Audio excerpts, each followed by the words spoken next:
Radio Nacional. Nuestros Sures. Que sucedió el día domingo del otro lado de la cordillera, porque se votaba este nuevo texto de la Constitución. Recordemos que el 20 de octubre del 2020 Chile votó por una nueva Constitución, es decir, decían que no a la Constitución que era la herencia de la dictadura militar, de la dictadura de Pinochet. Y a partir de ahí se abrió todo un proceso, ¿sí?, que tuvo una etapa cuando este domingo se votó por el rechazo y por el apruebo. Ganó el rechazo por un 61,88% y el apruebo tuvo el 38,12%. Ahora nos vamos a ir con un colega, periodista, escritor que vive actualmente en Viña del Mar. Él es originario de una comunidad mapuche del Valle del Cautín, en la Araucanía. Es autor de 9 libros de periodismo de opinión y de investigación, entre ellos, bueno, La historia secreta mapuche, que estuvo presentando en la Feria del Libro hace unos días nada más aquí en Comodoro Rivadavia. También ha sido delegado en la Comisión de Derechos Humanos de la ONU en Ginebra y consejero del Instituto Nacional de Derechos Humanos. Lo vamos a saludar en esta tarde en Nuestros Sures a Pedro Cayuqueo Millaqueo. ¿Cómo estás? Un gusto saludarte, Pedro. ¿Qué tal? Buenas tardes. Encantado de estar en contacto con ustedes. Bueno, muchas gracias por hacerte un ratito para charlar con nosotros un poco para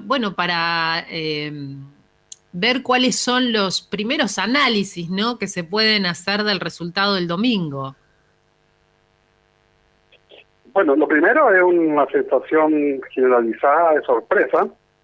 La verdad es que habían expectativas de que se aprobara este texto constitucional, pero el pueblo chileno votó masivamente. Era una elección con voto obligatorio. Votaron cerca de 13 millones de electores, una cifra histórica para Chile, y mayoritariamente, favorecieron la opción del rechazo. Y no es un rechazo, a una nueva constitución, es más bien un rechazo al texto que presentó la Convención Constitucional. El proceso constituyente continúa en Chile, y eso es lo que se va a definir en las próximas semanas, el mecanismo para la elección de una nueva convención. Pedro, ¿cuáles son los cambios más significativos que introducía esta propuesta de texto constitucional de 388 artículos? Era una propuesta constitucional muy de vanguardia, bastante avanzada incluso a nivel mundial, que garantizaba, por una parte, aquellos derechos sociales que en Chile están entregados al mercado, como la salud, la educación, la previsión social, y que es un estándar, latinoamericano de derechos sociales garantizados en las constituciones. Eso, en primer lugar, en Chile era un cambio sustancial, porque se pasaba desde un Estado subsidiario que entrega al mercado la solución a ese tipo de problemáticas sociales y de derecho social. Este era un cambio importante, que era quizás el más urgente a resolver en la Constitución.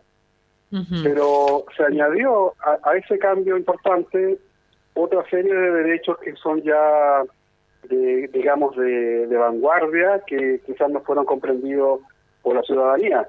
Por ejemplo, los derechos de la naturaleza, por ejemplo, la plurinacionalidad en el caso indígena, y así otro catálogo de derechos que muchos consideraban que era un exceso para la Constitución. ¿Se pudo haber pensado o se puede pensar también que de alguna manera falló la estrategia de comunicación, hacia la gente al momento de votar, justamente de qué se trataba esta nueva Constitución?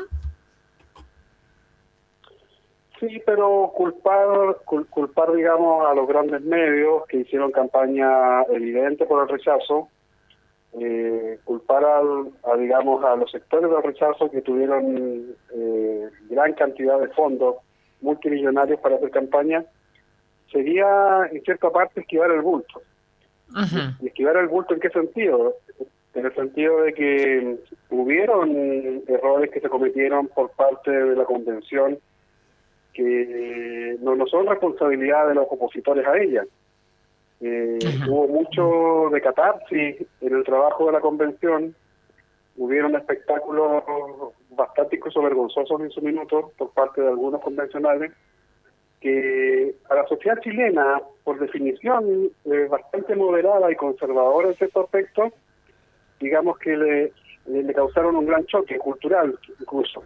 Esta era una convención bastante joven, era una convención electa donde los partidos políticos fueron castigados y se eligieron representantes de la sociedad civil, del mundo independiente, y eso también creo que ayudó un poco a que su composición fuera a ratos extravagante. Ahora, yo en cierto sentido voté a prueba, me parecía un gran texto constitucional, pero evidentemente acá se da la contradicción entre las generaciones más jóvenes, que vemos con ilusión este tipo de miradas constitucionales modernas, y una sociedad chilena mayor, digamos, que por definición es más moderada y conservadora. Pedro, buenas tardes. ¿Cómo le va? Le habla Pilo Adolfo de Río Turbio, Santa Cruz. Un gusto conocerlo en primer término. ¿Cómo está usted? Muy bien, encantado. Esto abre la posibilidad que se llame y en qué tiempo un nuevo proceso constituyente y habrá cambios también en el gabinete del presidente Boric ante este resultado que se dio el pasado domingo. Bueno, se ha establecido un plazo de 125 días como máximo para que el presidente envíe un proyecto de ley al Congreso que abra un nuevo proceso constituyente, ¿ya? Bien. Donde se va a tener que elegir una nueva convención, y la elección de esa convención es lo que las fuerzas políticas van a tener que negociar, digamos, tanto la duración de la nueva convención, si es que va a ser un año o va a ser menos tiempo, también el mecanismo de elección de convencionales, que es muy relevante esta discusión, y en lo referido al cambio de gabinete, está sucediendo exactamente en este minuto en Chile. Se está produciendo un cambio de gabinete que inaugura un segundo tiempo, dice La Moneda, porque se tiene que hacer cargo de esta derrota electoral que fue, yo diría, bastante importante para el oficialismo. Claro, bien. En este momento se está llevando adelante el cambio de algunos miembros del gabinete, nos dice usted. Sí, está haciendo, ahora en La Moneda está la actividad y está saliendo la ministra del Interior, que había recibido bastantes quejas y, digamos, observaciones a su desempeño, y también se está ajustando el gabinete en lo referido a la relación conflictiva que tuvo el gobierno con el Congreso. Entonces, están haciendo ahí ajustes ministeriales que debieran permitir que las negociaciones para la nueva convención sean mucho más llevaderas de lo que ha sido este primer tiempo. Ya, perfecto, claro. Bueno, yo de mi parte le agradezco realmente un placer, Andrea, hablar con Pedro, y bueno, abierta la posibilidad para seguir tratando ese tema y convocarlo en otras oportunidades, ¿no? Sí, para seguir muy de cerca, y pensaba cuántas expectativas, cuánta esperanza puestas en este nuevo texto de la Constitución y en este proceso, ¿no? Y pensaba puntualmente en el reconocimiento a las naciones indígenas, que es una deuda pendiente, ¿no? Que tiene tanto el Estado chileno como el Estado argentino, y me quedo con una frase de Gabriela Mistral que compartió Pedro: aprendamos de la perseverancia de las olas del mar, hacen de cada retroceso un punto de partida para un nuevo avance. Y me parece que es el espíritu de este momento, Pedro.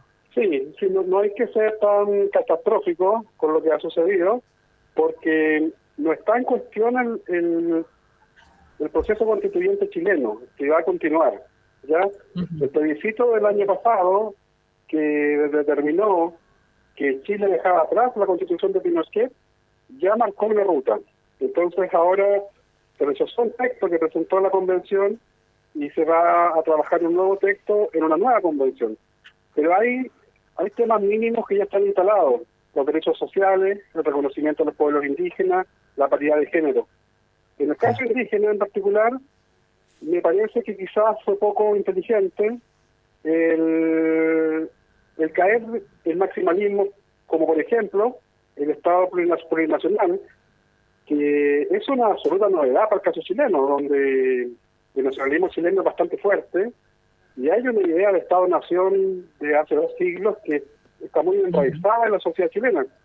Entonces quizás más bien se pudo haber avanzado en un reconocimiento constitucional de los pueblos originarios y quizás dejar para más adelante esos otros desafíos más grandes que implican también un cambio cultural. Sin ninguna duda. Exacto, sin ninguna duda. Comparto lo que manifiesta usted. Y bueno, esperemos entonces, nosotros particularmente también con ansiedad, cómo se desarrolla el nuevo proceso, y lo seguiremos muy, muy de cerca. Buenas tardes, un gusto y encantado de estar en contacto más adelante con ustedes nuevamente.